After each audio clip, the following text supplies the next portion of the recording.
అడిగి వేడుకుంటూ ప్రార్థిస్తూ ఉన్నాము తండ్రి. ఆమేన్. ప్రభునందు ప్రియమైన దైవ జనాంగమా, ఈ ప్రాతకాలపు వేళలో దేవాది దేవుని సన్నిధిలో చేరి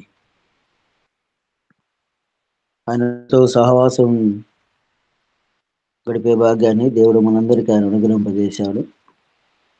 యోబు గ్రంథంలో ఒక మాట అలాగ చూసుకొని ముందుకు సాగిపోదాం. యోబు గ్రంథం, ఆయనతో సహవాసము చేసినడలా నీకు సమాధానము కలుగును అనే మాట మనకు కనపడుతూ ఉంది. ఆయనతో సహవాసం చేస్తే దేవాది దేవుడు మనకు సమాధానాన్ని మనకు ఆయన అనుగ్రహింపజేస్తాడు. భూమి మీద ఎవరితో సహవాసం చేసినా కొన్నిసార్లు మంచిగా ఉంటుంది, కొన్నిసార్లు యోబు గ్రంథము 22వ అధ్యాయము 21వ వచనం. అదేనండి. అలాగూ ఆ వాక్య భాగాన్ని మనం చదువుతూ ఉన్నప్పుడు ఆయనతో సహవాసం చేస్తే ఆయన మనకు సమాధానాన్ని దేవుడు అనుగ్రహింపజేస్తాడు. ఆయనతో సహవాసం సమాధానం లేని వారికి సమాధానాన్ని ఇస్తుంది, శాంతి లేని వారికి శాంతినిస్తుంది. అలాగైతే ఏ విధానంలోనైనా దేవునితో సహవాసం చేస్తే దేవుడు మంచి సమాధానాన్ని దేవుడు అనుగ్రహింపజేస్తాడు. మాత్రమే కాదు, సమాధానం లేని వారికి సమాధానం, మేలు లేని వారికి మేలును దేవుడు అనుగ్రహింపజేస్తాడు. వాక్య భాగాలు మనం చదువుతూ ఉన్నప్పుడు, వింటూ ఉన్నప్పుడు, దాన్ని గ్రహిస్తూ అలాగ ముందుకు మనం సాగిపోతూ ఉన్నప్పుడు దేవుడు అన్ని విషయాలలో దేవుడు మనకు ఆయన నడిపిస్తాడు. ఈ క్రిస్మస్ శుభదినాలలో, డిసెంబర్ మాసంలో ఆయన పుట్టుకను గురించి అనేక విషయాలు మనం ధ్యానం చేస్తూ ఉన్నప్పుడు, వింటూ ఉన్నప్పుడు మనము కూడా అలాగూ సమాధానం అనుగ్రహింపజేసినటువంటి దేవుణ్ణి ఇంకా స్తుతించాలి, ఆరాధించాలి, మహిమపరచాలి. క్రిస్మస్ శుభదినాలలో మనం అనేక సంగతులు మనం వింటూ ఉన్నాం. చాలా మంది దైవజనురాలు చాలా చక్కటి సందేశాలు వారు వినిపించబడుతూ ఉన్నప్పుడు, వింటూ ఉన్నప్పుడు ఆధ్యాత్మికంగా మనము కూడా బలపడుతూ ఉన్నాం. యెషయా గ్రంథం 9వ అధ్యాయం 6వ వచనం మనకు చాలా పరిచయమైనటువంటి వాక్య భాగమే, చాలా కంటత కలిగినటువంటి వాక్య భాగమే. ఎందుకంటే దేవుని గూర్చినటువంటి సంగతులు, దేవుని గూర్చినటువంటి విషయాలు అందులో ఆ వచనంలో చాలా విషయాలు మనకు కనపడతాయి. క్రిస్మస్ అనగానే మనకు గుర్తొచ్చేది యేసు ప్రభువారి పుట్టుక. ఈ క్రిస్మస్ కొన్ని పండుగలు కొన్ని దేశాలు మాత్రమే జరుపుకుంటాయి, కొన్ని ప్రాంతాలు మాత్రమే జరుపుకుంటాయి. రాష్ట్రానికి ఒక పండుగ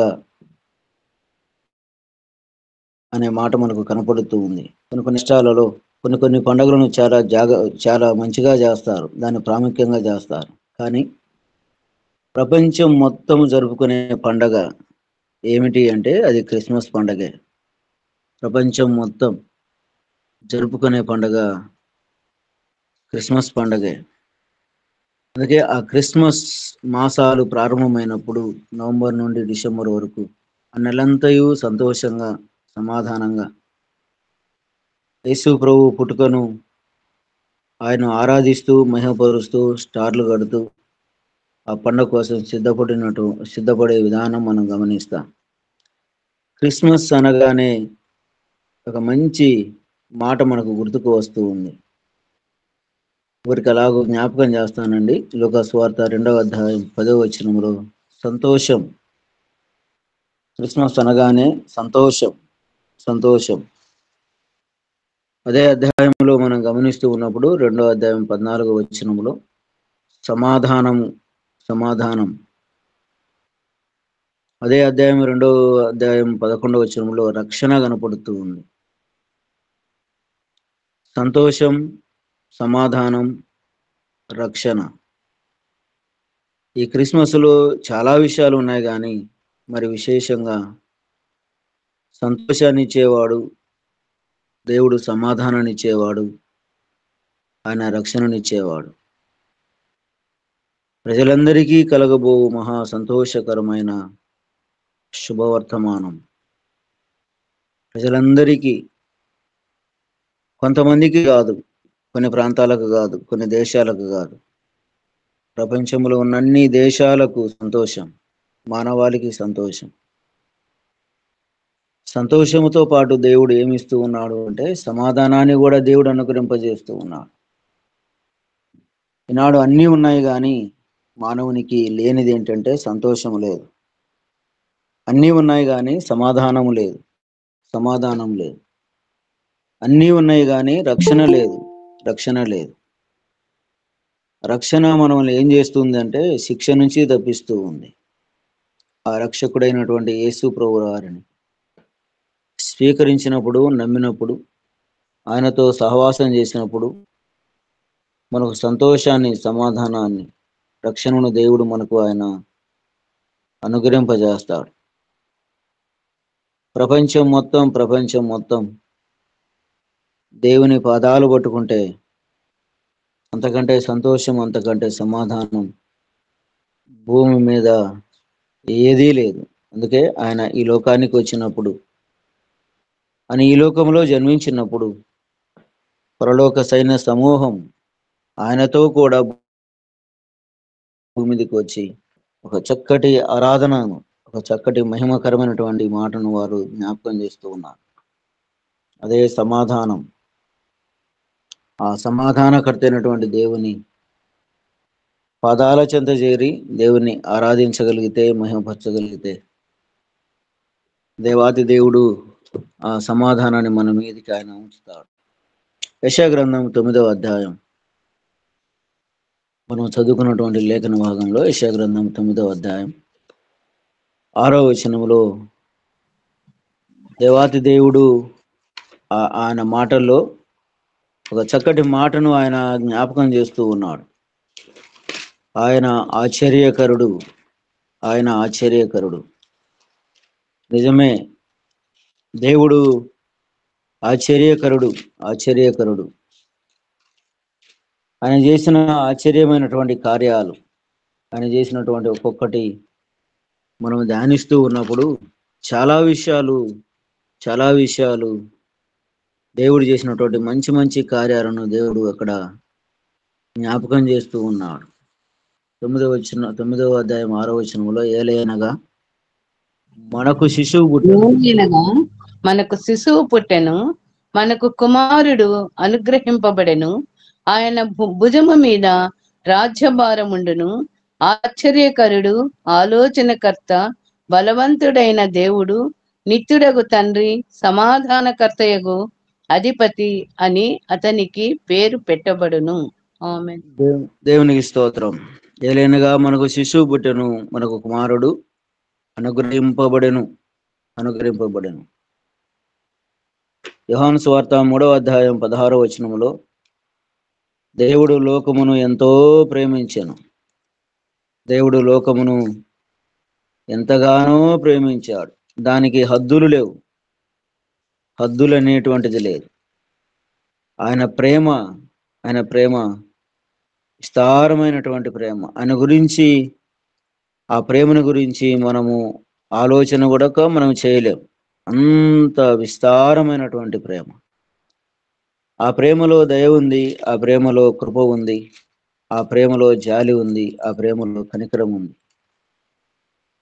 మానవుడు పతనమైపోతూ ఉన్నప్పుడు, మానవుడు దేవునికి దూరమైనప్పుడు తన ప్రియకుమారుడైనటువంటి యేసుక్రీస్తు వారిని ఈ లోకానికి ఆయన పంపాడు. ఆ వచ్చినటువంటి యేసు ప్రభువారు, వచ్చినటువంటి యేసు ప్రభువారు అందరినీ ప్రేమించి అందరి కొరకు ఆయన ప్రాణాన్ని ఆయన పెట్టాడు. ఆయన రాజ్యం ఉంది. ప్రపంచాన్ని పరిపాలన చేసిన రాజ్యాలు ఉన్నాయి. ఆ రాజ్యాలు కొన్ని సంవత్సరాలు పరిపాలన చేయగలిగాయి, కానీ తిరిగి ఆ రాజ్యం పతనమైపోయింది. మరొక రాజ్యం వచ్చింది, అది పతనమైపోతూ ఉంది. కానీ దేవుని రాజ్యం స్థిరంగా ఉండేది. దేవుని రాజ్యం నిత్యము ఉండేది. దేవుడు ఉన్నంత కాలం, ప్రభు ఉన్నంత కాలం, ప్రభు ఉండేవాడు, ఆయన ఉండేవాడు. ఆయన రాజ్యం స్థిరంగా ఉండేది. అందుకే ఆయన అన్నాడు కదా, ఆయన భుజం మీద రాజ్యభారం ఉండెను అంటూ ఒక చక్కటి మాట. ఆయన ఆశ్చర్యకరుడు. ఆయన ఎవరు అంటే ఆయన ఆశ్చర్యకరుడు. యేసు ప్రభు వారికి చాలా మంచి మంచి పేర్లు బైబిల్ గ్రంథంలో మనం చదువుతాం, మనం చూస్తూ ఉంటాం. వాటిల్లో విశేషమైనటువంటి మాట ఏంటంటే ఆయన ఆశ్చర్యకరుడు. చాలా విషయాలు అందులో ఉన్నాయండి. అలాగే ఆ మాటలో మనం ఆశ్చర్యకరుడు, ఆలోచనకర్త, బలవంతుడైన దేవుడు, నిత్యుడగు తండ్రి, సమాధానకర్త అనే 5 పేర్లు అందులో మనకు కనపడతాయి. కానీ విశేషంగా ఆశ్చర్యకరుడు అనేటువంటి మాటను మనం ఈ ఉదయకాల సమయంలో మనం కొన్ని విషయాలు, ఆయన చేసినటువంటి కార్యాలు ఏంటో మనం జ్ఞాపకం చేసుకుందాం. లూకాసు వార్త 2వ అధ్యాయం 18వ వచనాన్ని ఒక్కసారి చదివితే అందులో ఒక మాట దేవాది దేవుడు మనకు జ్ఞాపకం చేస్తాడు. 2వ అధ్యాయం 18వ వచనంలో ఆయన ఆశ్చర్య కార్యం ఎలాంటిదో అంటే, గొర్రెల కాపురులు తమతో చెప్పిన సంగతులను గురించి విన్న వారందరూ మిక్కిలి ఆశ్చర్యపడ్డారు. గొర్రెల కాపురులు తమతో చెప్పిన సంగతులను గురించి విన్న వారందరూ మిక్కిలి ఆశ్చర్యపడ్డారు. గొర్రెల కాపురులు ఏం చెప్పారు, ఏం చూశారు? అలాగైతే వారు ప్రజలకు చెప్పినప్పుడు, మనుషులకు చెప్పినప్పుడు, వారితో పాటు ఉన్నటువంటి వారికి చెప్పినప్పుడు వారందరూ విని ఏం చేశారంటే మిక్కిలి ఆశ్చర్యపడ్డారు. దేవుని దూత ఏదైతే గొర్రెల కాపురులకు తెలియజేసిందో వారు జాగ్రత్తగా విన్నారు. విన్నదాన్ని వారు మాకు కాదులే, మాకొద్దులే, ఈ రాత్రికాల సమయంలో మేము మందను ఎందుకు వదిలిపెట్టి వెళ్ళాలి అనేటువంటి ఆలోచన లేకుండా ప్రభువైన యేసుక్రీస్తు వారిని చూడటానికి వారు బయలుదేరి వెళ్ళారు. ఒక మాట మనం చదువుతూ ఉన్నప్పుడు 20వ వచనంలో ఒక చక్కటి మాట కూడా మనం చదవచ్చండి. అంతటా ఆ గొర్రెల కాపరులు తమతో చెప్పబడినట్లుగా తాము విన్న వాటిని, కన్న వాటిని అన్నిటినీ గూర్చి దేవుని మహిమపరచుచు స్తోత్రం చేయుచు తిరిగి వెళ్ళిరి. ఆమేన్. దేవునికి స్తోత్రం. వారు విన్న వాటిని కన్న వాటిని కదండి, దేవుని మహిమపరచు స్తోత్రము చేయుచు వెళ్ళిరి. వారు విన్నారు. దేవుని దూత చెబుతూ ఉండగా వారు విన్నారు. వినటమే కాదు, ఆయన్ను చూశారు, కనులారా చూశారు, సంతోషించారు. వారికి అప్పటి వరకు సమాధానం లేదు, శాంతి లేదు, సంతోషము లేదు. ఎక్కడో ఊరి బయట బ్రతుకుతూ ఉన్నారు. వారి జీవితం, వారి జీవనం, వారి బ్రతుకు, వారి ఆలోచన వారి గొర్రెల గురించే కావచ్చు. సమాజంలో ఉన్నారు కానీ సమాజానికి దూరంగా బ్రతుకుతూ ఉన్నారు. మనుషుల మధ్య వారి సహవాసం లేదు. వారికి ఉన్నటువంటి ఆ గొర్రెల మీదనే వారికి సహవాసం. అలాంటి స్థితిలో ఉన్నప్పుడు వారిని దేవుడు దర్శించాడు. దేవుని దూత వచ్చింది, సంగతులు చెప్పింది. వారు విన్నారు, సంతోషించారు, సమాధానంగా వెళ్ళారు. ఆయన చూశారు, దేవుని మహిమపరుస్తూ వారు వెళ్ళిపోయారు.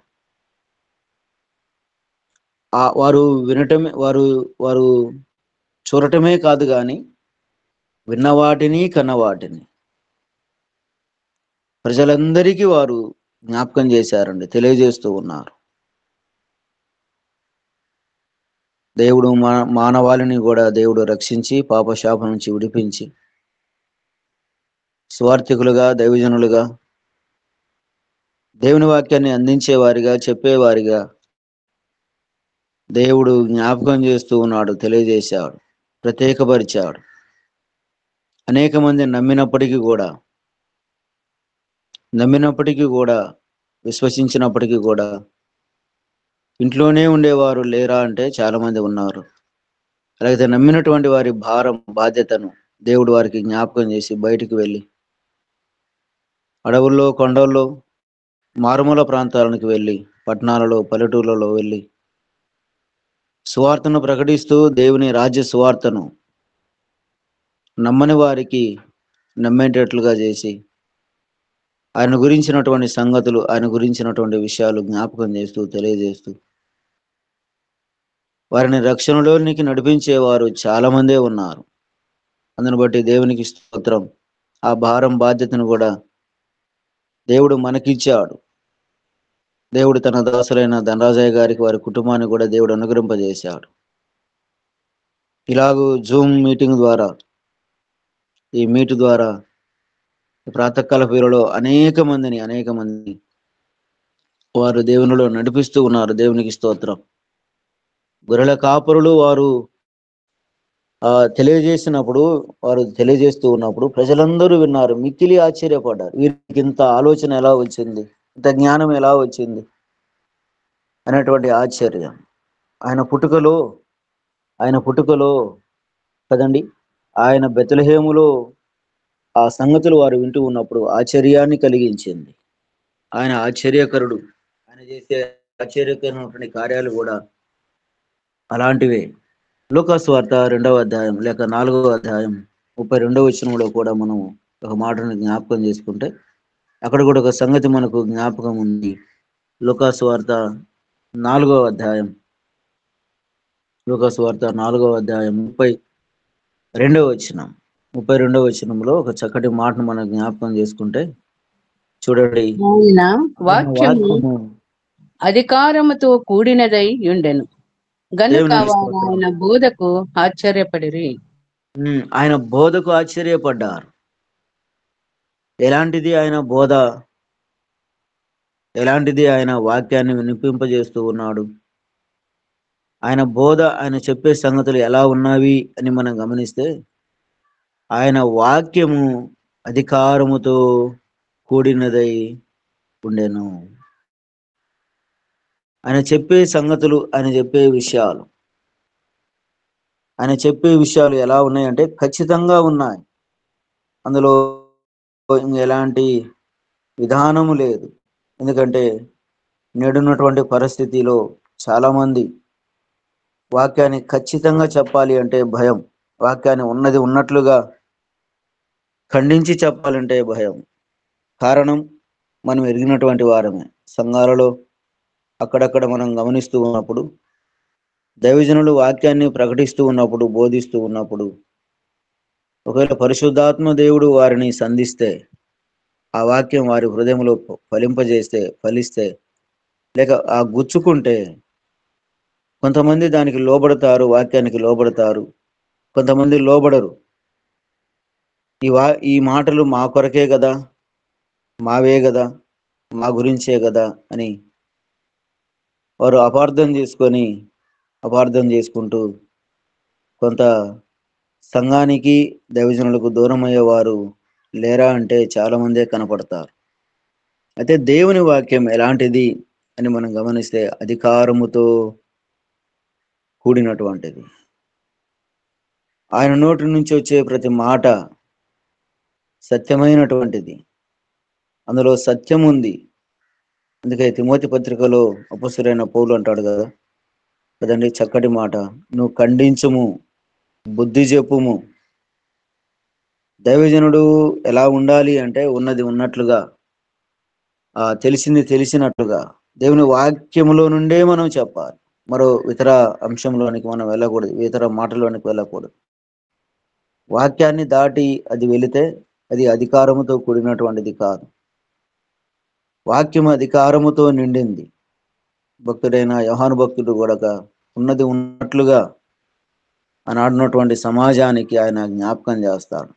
సర్ప సంతానమా కదండి, ఎంత భయంకరమైనటువంటి ఆ మాట, ఖచ్చితమైనటువంటి మాట. మీరు ఎలాంటి వారు అంటే సర్ప సంతానం, సర్ప సంతానం, సాతాను బిడ్డలు, మీరు రండి, దేవునిలోనికి రండి అని ఆయన ఉన్నది ఉన్నట్లుగా దేవుని వాక్యాన్ని ఆయన జ్ఞాపకం చేస్తూ ఉన్నాడు.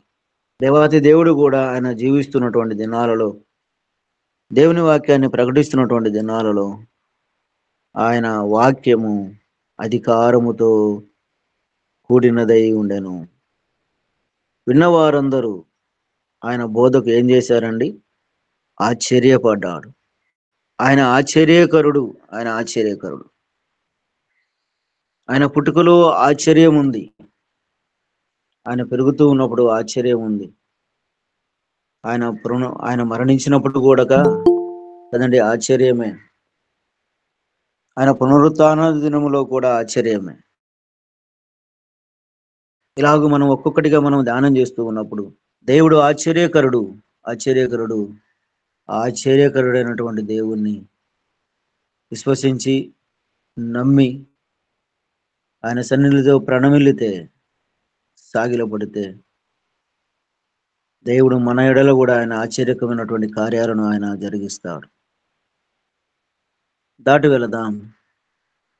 లూకాసు వార్త 8వ అధ్యాయం, లూకాసు వార్త 8వ అధ్యాయం 25వ వచనంలో ఒక చక్కటి మాటను కూడా మనం చదువుకుందాం. ఆయన ఆశ్చర్యకరుడు అన్నటువంటి మాటను మనం ధ్యానం చేస్తున్నప్పుడు 25వ వచనం, అప్పుడు ఆయన మీ విశ్వాసం ఎక్కడా అని వారితో అనను. అయితే వారు భయపడి ఈయన గాలికిని నీళ్లకును ఆజ్ఞాపింపగా అవి లోబడుచున్నవే, ఈయన ఎవరో అని ఒకనితోనొకడు చెప్పుకొని ఆశ్చర్యపడిరి. ఆమె దేవునికి స్తోత్రం. ఈయన ఎవరో కదండి, ఈయన ఎవరో. గాలి లోబడటం ఏంటి? గాలి లోబడటం ఏంటి కదండి, నీళ్లు లోబడటం ఏంటి కదా. ఆయన ఆజ్ఞాపించగా, ఆయన తెలియజేస్తూ ఉన్నప్పుడు ఆయన గాలిని గద్దించటం, ఆయన గాలికిని నీళ్ళనుకును ఆజ్ఞాపింపగా అవి ఏం చేశాయంటే లోబడెను, లోబడెను కదండి. దేవాతి దేవుని గురించినటువంటి సంగతులు మనం వింటూ ఉన్నప్పుడు, చదువుతూ ఉన్నప్పుడు కొన్ని మాటలు, కొన్ని వాక్యాలు మనల్ని ఆశ్చర్యానికి గురి చేస్తాయి. గాలి లోబడింది, నీళ్లు లోబడ్డాయి కదండి, కానీ మానవుడు మాత్రం లోబడటం లేదు. దేవుని సృష్టిలో అన్నీ లోబడ్డాయి. దేవుడు దేనికైతే ఆజ్ఞాపించాడో, దేనికైతే ఆయన సెలవిచ్చాడో, మాట ఇచ్చాడో, లేక నువ్వు కాముగా ఉండు అని దేనికైతే చెప్పాడో, దేవుని సృష్టిలో అన్నీ లోబడ్డాయి. కానీ లోబడిన వాడు ఎవరు అంటే మానవుడు మాత్రమే, మానవుడు మాత్రమే. ఇందులో మరొక మాట మనం గమనిస్తే, దేవాతి దేవుడు ఈ సృష్టిని నోటి మాట ద్వారా దేవుడు తయారు చేశాడు, సృజించాడు. కలుగునుగాక అని పలకగా కలిగాయి, సమస్తము కలిగాయి. నోటి మాట ద్వారా దేవుడు ప్రకృతిని, ఈ ప్రపంచాలను అన్నిటినీ సృష్టిని సృజించాడు. కానీ దేవుడు మానవుని మాత్రం, మనిషిని మాత్రం తన చేతుల ద్వారా ఆయన నిర్మించాడు, తన స్వహస్తాల ద్వారా దేవుడు నిర్మించాడు.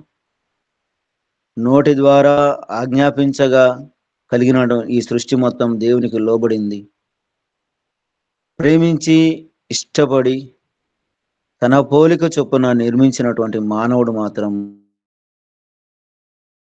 మనిషి మాత్రం దేవుని మాటను ధిక్కరించాడు. నాటి నుండి నేటి వరకు ధిక్కరిస్తూనే ఉన్నాడు. ఆయన సృజించినటువంటి సూర్యుడు అవసరం, ఆయన నిర్మించినటువంటి భూమి అవసరం, ఈ ప్రకృతి అవసరం మానవునికి.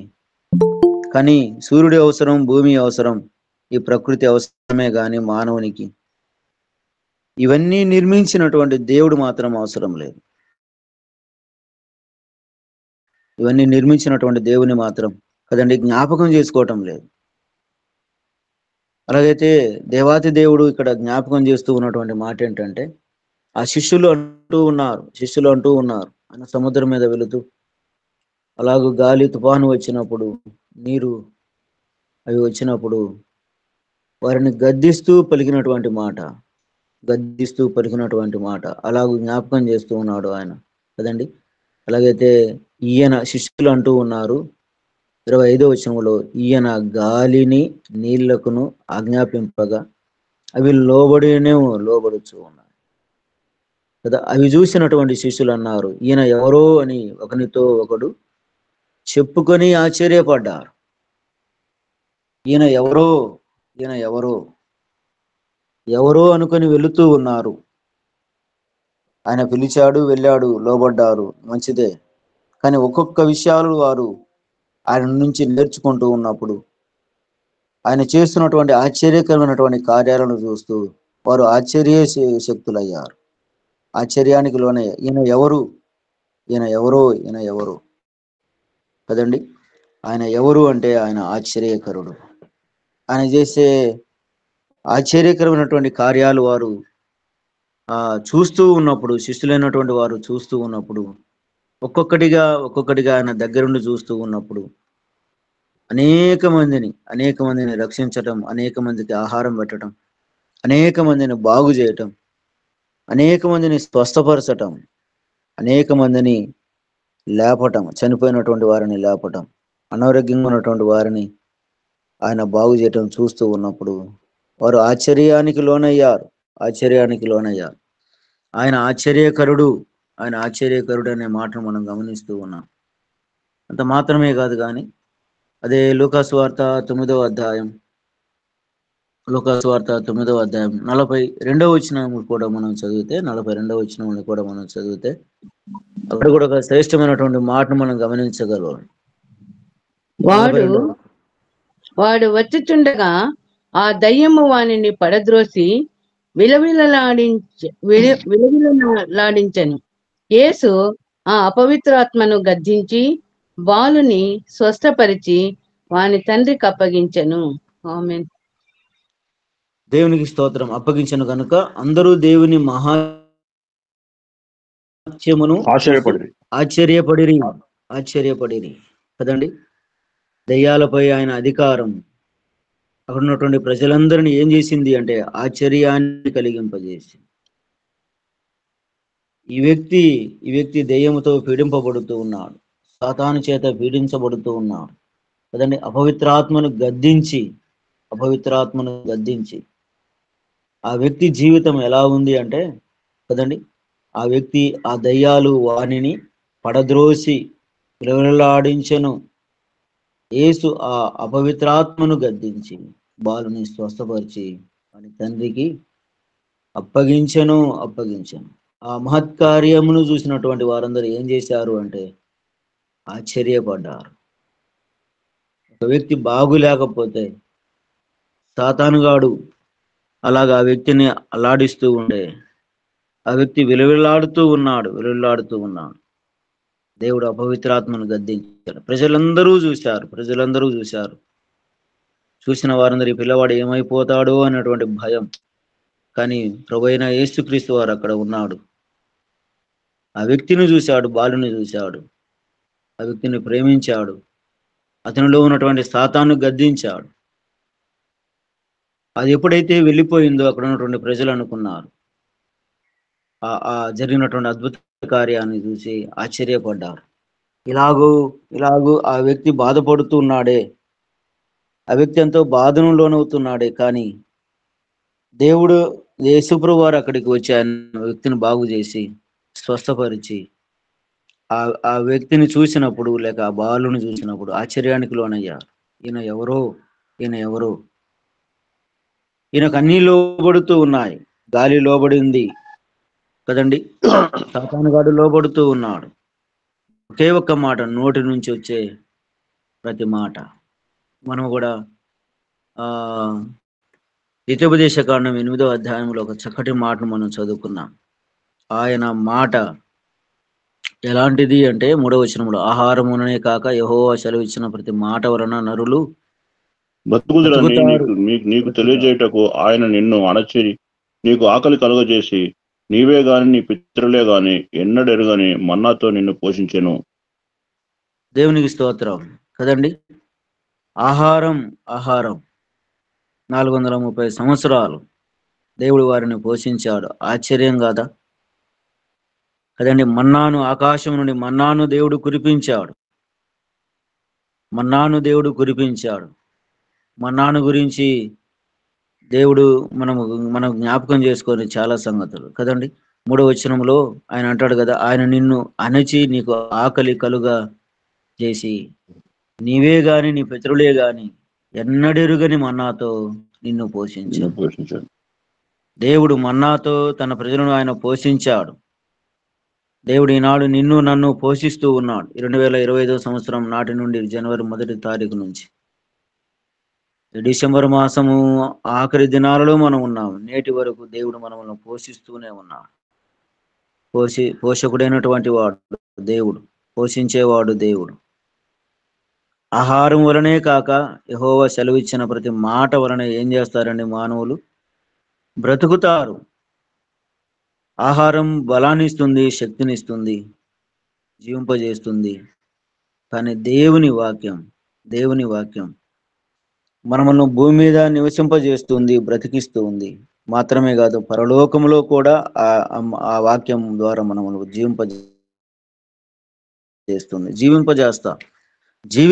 జీవిస్తాం. ఆయన ఆశ్చర్యకరుడు. ఆయన తన బిడ్డలైనటువంటి వారికి మన్నాతో వారిని పోషించాడు. అది ఆశ్చర్యం కాదా? అది ఎక్కడి నుంచి వస్తూ ఉందో, దాన్ని ఎలాగ భుజించాలో అదండి. వారు ఎన్నడూ ఎరగినటువంటి ఎన్నడూ చూడనటువంటి మన్నాతో దేవుడు తన బిడ్డలైనటువంటి వారిని పోషించాడు. జనవరి మాసం నుండి దేవుడు మనమును కూడా పోషిస్తూ ఉన్నాడు. ఎన్నో రీతులుగా మనకు కొన్నిసార్లు ఆశ్చర్యాన్ని కలిగింపజేస్తూ ఉంది. ఇది ఎలా వచ్చింది? ఎన్నో సమస్యల్లో మనం ఉన్నాం, ఎన్నో బాధల్లో మనం ఉన్నాం. దేవుని సన్నిధిలో ప్రార్థించినప్పుడు ఆశ్చర్య రీతిగా వాటినన్నిటినీ దేవుడు మనకు ఆయన అనుగ్రహింపజేస్తూ ఉన్నాడు. దేవునికి స్తోత్రం. దాటి వెళదాం. లూకా సువార్త 24వ అధ్యాయంలో మనం చదివితే ఆయన ఎంత ఆశ్చర్యకరుడో కదండి. మనం గమనిస్తున్నట్టు 24వ అధ్యాయం 12వ వచనం చదవండి. 12వ వచనంలో 24వ అధ్యాయం 12వ వచనంలో లూకా సువార్త 24వ అధ్యాయం 12వ వచనం. అయితే పేతురు లేచి సమాధి యొద్దకు పరిగెత్తుకొని పోయి వంగి చూడగా నారబట్టలు మాత్రము విడిగా కనపడెను. అతడు జరిగిన దానిని గూర్చి ఆశ్చర్యపడుచు ఇంటికి వెళ్ళెను. ఆమేన్. దేవునికి స్తోత్రం. ఇక్కడ కూడా మనం గమనిస్తే ఆయన పునరుత్థానం కదండి తన శిష్యులైనటువంటి వారికి ఆశ్చర్యాన్ని కలిగింపజేసింది. ఆయన పుట్టడం ఒక ఆశ్చర్యం, ప్రజలందరికీ ఆశ్చర్యం. ఆయన భూమి మీద జీవిస్తూ ఉన్నప్పుడు, బ్రతుకుతూ ఉన్నప్పుడు ఆయన చేసినటువంటి కార్యాలు ఆశ్చర్యాన్ని కలిగింపజేశాయి. ఆయన మరణం కూడా అక్కడ ఉన్నటువంటి రోమా సైనికులకు ఆశ్చర్యాన్ని కలిగింపజేసింది. మాత్రమే కాదు, ఆయన పునరుత్థానం, ఆయన చనిపోయి 3వ దినానము లేచి పునరుత్థానంలో కూడా అక్కడ ఆశ్చర్యాన్ని కలిగింపజేస్తుంది. పేతురు వెళ్ళి ఆయనను చూసినప్పుడు కదండి అక్కడ ఖాళీ సమాధి కనబడింది. ఆయన పునరుత్థానం ఆశ్చర్యాన్ని కలిగింపజేసింది. దేవుడు భూమి మీద ఇవి మాత్రమే కాదు కానీ చాలా విషయాలు మనకు ఆశ్చర్యాన్ని కలిగింపజేస్తాయి కదండి. ఆశ్చర్య సంఘటన విన్నటువంటి పేతురు ఇంటికి వెళ్ళను. అతడు జరిగిన దానిని గురించి ఆశ్చర్యపడుతూ ఇంటికి వెళ్ళను కదండి. అయితే పేతురు లేచి సమాధి వద్దకు పరిగెత్తుకొని పోయి వంగి చూడగా కదండి, నారబట్టలు మాత్రం విడిగా కనబడాను. ఆ ప్రభువును చూడటానికి వెళ్ళినటువంటి పేతురు, అక్కడ ఖాళీ సమాధి కనపడింది, అందులో నారబట్టలు ఉన్నాయి, ఆయన మాత్రం లేడు. ఆశ్చర్యానికి గురి చేసింది. దేవుడు ఈ ఆఖరి శుభదినాలలో కూడా దేవుడు మనందరి ఎడల కూడా ఆశ్చర్యాన్ని కలిగింప చేయాలి. అలాగూ చేయాలని దేవుని సన్నిధిలో మనం ప్రార్థన చేద్దాం. అయ్యగారు, దీనరాజు అయ్యగారు కూడా ఆయన ఆపరేషన్లో కూడా దేవుడు ఆశ్చర్యకార్యాన్ని జరిగించాలి, త్వరగా కోలుకోవాలి. ఆయన కుటుంబం కొరకు, బిడ్డల కొరకు దేవుడు ఆశ్చర్యంగా ఆయన స్వస్థపరిచి బాగు చేసి మరలా ఇలాగ నడిపించే ధన్యతను దేవుడు ఇవ్వాలని కోరుకుందాం. దేవుడు ఆశ్చర్యకరుడు. యెషయా గ్రంథం 9వ అధ్యాయం 6వ వచనములో ఆయన ఆశ్చర్యకరుడు. ఆయన బెత్లెహేములో ఆశ్చర్యకార్యాన్ని జరిగించాడు, నజరేతులో ఆశ్చర్యకార్యాలను జరిగించాడు, ఆయన సముద్రం మీద ఆశ్చర్యకార్యాలను జరిగించాడు. ఆయన మాట, ఆయన వాక్కు అధికారముతో ఉన్నప్పుడు ప్రజలందరూ ఆశ్చర్యపడ్డారు. అధికారముతో కూడినటువంటిదిగా కనపడుతూ ఉంది. ఆయన పునరుత్థానం కూడా ఆశ్చర్యాన్ని కలిగింపజేస్తుంది. మన జీవితం ఒక ఆశ్చర్యమే. మనం ఎలాగ మాట్లాడుతున్నామో, ఎలాగ జీవిస్తూ ఉన్నామో, ఎలాగ బ్రతుకుతూ ఉన్నామో, ఇది కూడా ఒక ఆశ్చర్యమే. ఆశ్చర్యకరమైనటువంటి దేవుడు మనడలు కూడా ఇంకా ఇంకా ఇంకా చాలా ఆశ్చర్యకార్యాలు జరిగించాలని ప్రభునామములో మనకందరికీ జ్ఞాపకం చేస్తూ ఈ చిన్న వాక్యాన్ని దేవుడు ఆశీర్వదించి దీవించును గాక. సమయం ఇచ్చినటువంటి దైవజనులకు, అమ్మగారికి, మీకందరికీ నీ ప్రభునామములు వందనాలు తెలియజేస్తూ నా మాట నేను ముగిస్తూ ఉన్నాను. వందనాలండి, అందరికీ వందనాలు. ఆమేన్. వందనాలన్న, ప్రైజ్ లార్డ్ అన్న. యేసు అందరికీ వందనాలు. పుట్టెను బెత్లెహేమందునా, చింత చేరను రండి సర్వజనాంగమా, సంతసముందుమా. చింతలన్నీ బాపేవాడు, బాధలన్నీ బాపేవాడు, ఆశ్చర్యకరుడు, వందనాలన్న. లోకరక్షకుడుగా అవతరించి ఉన్నాడు. దేవునికి ఇష్టలైన ప్రజలకు భూమి మీద సమాధానం. దేవునికి ఇష్టలైన ప్రజలకు మొదట ఇశ్రాయేలు జాతి వారికి అందరికీ, ఆ తర్వాత అన్య జనాంగంలో చేరిన మనకందరికీ సంతోషము. క్రిస్మస్ అనగా సంతోషము. అయ్యగారు ప్రారంభిస్తున్నప్పుడు, వాక్యం ప్రారంభిస్తున్నప్పుడు క్రిస్మస్ అంటే సంతోషం, క్రిస్మస్ అంటే ఆశ్చర్యం అని ముగించారు. క్రిస్మస్ అంటే చింతలన్నీ, సమస్యలన్నీ తొలగిపోవట. దేవునికి స్తోత్రం కలుగును గాక. మంచి వాక్య పరిచర్య చేసిన దేవజనులు పులుకూరి ఇమానుయేల్ గారికి హృదయపూర్వకమైన కృతజ్ఞతలు తెలియజేస్తున్నాము. అయ్యగారికి వందనాలు. ఈరోజు వందనాలండి. ఈరోజు మరి కాసేపట్లో సర్జరీ జరగబోతున్నది. మీరందరూ ప్రార్థన చేస్తూ ఉన్నారు. అందరికీ నిండుగా హృదయపూర్వకమైన కృతజ్ఞత వందనాలు తెలియజేస్తున్నాము. యాకోబయ్య గారు ఒక మాట ప్రార్థన చేస్తారా? యాకోబయ్య గారు విన్న వాక్యమును బట్టి, క్రిస్మస్ సీజన్ బట్టి యాకోబయ్య గారు ప్రార్థన చేస్తారు. పరమందు ఆశీనుడు అయిన మా గొప్ప తండ్రి, స్తుతులకు పాత్రుడా, స్తోత్రానికి వందనాలు. అయినా నీవు ఆశ్చర్య కార్యములు చేయగలిగిన దేవుడవు తండ్రి. వానికి స్తోత్రములు స్తోత్రములు స్తోత్రములు దేవా. నైనా మరి దినము తండ్రి, నైనా దైవ సేవకులు ప్రభా ఇమ్మానుయేలు నన్ను నిలబెట్టుకుని చక్కటి సందేశాన్ని మాకు వినిపింప చేసావయ్యా, నీకు వందనాలు స్తోత్రములు అయ్యా. మరి తండ్రి, ప్రతి వారి జీవితంలో నీవు ఆశ్చర్య కార్యములు జరిగిస్తూ నిరంతరము కొనసాగిస్తూ ఉన్నావయ్యా. అందుని బట్టి నీకు వందనాలు స్తోత్రములు స్తుతులు చెల్లించుకొనుచున్నాం తండ్రి. ఇంకా బలముగానైనా నీ పరిచర్యలో వాడుకునండి. చేరి వచ్చి నీ బిడ్డలందరినీ జ్ఞాపకం చేసుకునండి. మరి ధనరాజయ్య గారికి ఈ దినము తండ్రి మరి ఆపరేషన్ జరగనై ఉండగా తండ్రి నీ కృప తోడుగా ఉంచండి, ఎలాంటి నష్టం జరగకుండా కాపాడండి. ప్రతి విధమైనటువంటి నాయన అవసరతలు నీ నామంలో తీర్చండి ప్రభా. నీవే తండ్రి తోడుగా ఉండి నాయన సమస్తమును సమకూరుస్తావని నమ్ముచు యేసు నామమును ప్రార్థించి పొందుకున్నాం తండ్రి. ఆమేన్. ఆమేన్. దేవునికి మహిమ కలుగును గాక. ప్రార్థించిన యాకోబయ్య గారికి వందనాలు. మరి సమయంలో అందరము కలిసి పరలోక ప్రార్థన చెప్పుకుందామండి. తర్వాత ఆశీర్వాదంతో తెలుగు సెషన్ ముగించుకుందాము. పరలోకమందున్న